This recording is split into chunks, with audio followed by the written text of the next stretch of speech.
nziza, umunsi w'umunezero. Abana, isabato nziza, umunsi w'umunezero. Nitwa Irandruc Charles, niga mu wa gatatu, mfite imyaka 7. Ndifuza kuba naganira n'abana bagenzi banjye. Abana, mwaramutse neza? Ngiye kubabwira isomo nafashe mu mutwe. Zaburi 124.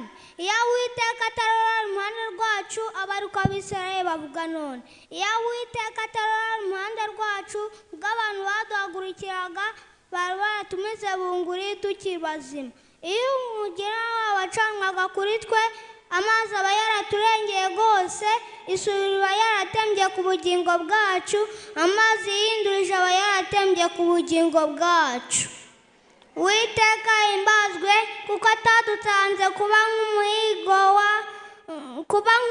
w'amenyo yabo.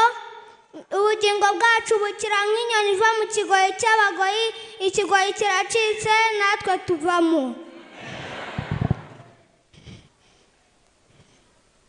Abana benshi mukunda gufata ibintu mu mutwe bitabafitiye umumaro, kandi sinabarenganya kuko hari ababayeho nk'abadafite ababyeyi.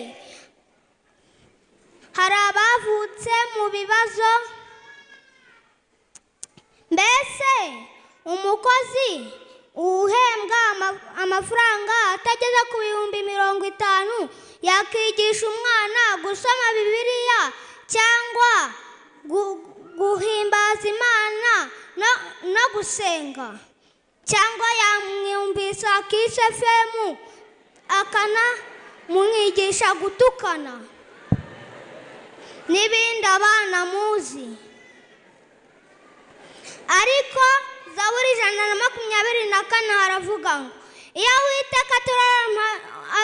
Uwiteka atari uwe wari mu ruhande rwacu, twari kuba twabaye amabandi n'abandi bantu badafite icyo bamaze. Ariko Zaburi 125 haravuga ngo abiringiye Uwiteka bameze nk'umusozi wa Siyoni utabasha kunyeganyega, ahubwo uhora uhamye iteka ryose.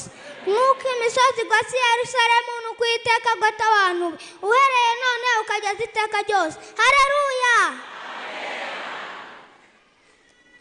Natwe tugomba kwiringira Uwiteka kuko ari mu ruhande rwacu. Kandi Imana yabwiye Yeremiya ko yamumenye itaramurema mu nda ya nyina. Dusome mu Rwambere rwo ku Ngoma, igice cya 4 umurongo wa 9 n'uwa 10.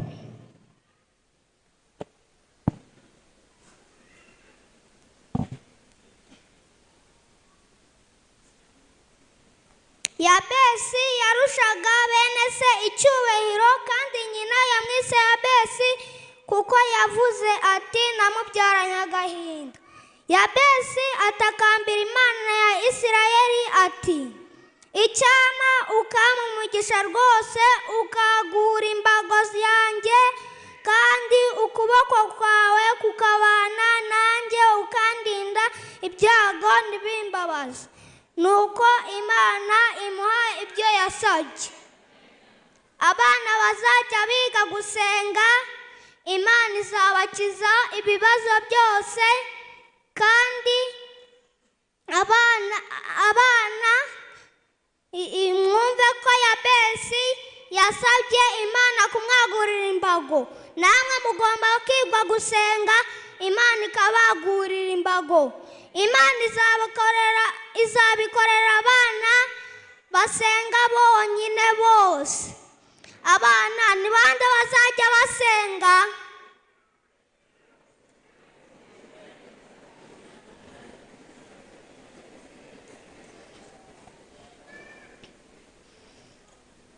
Imana bamugisha nawe ubutaha.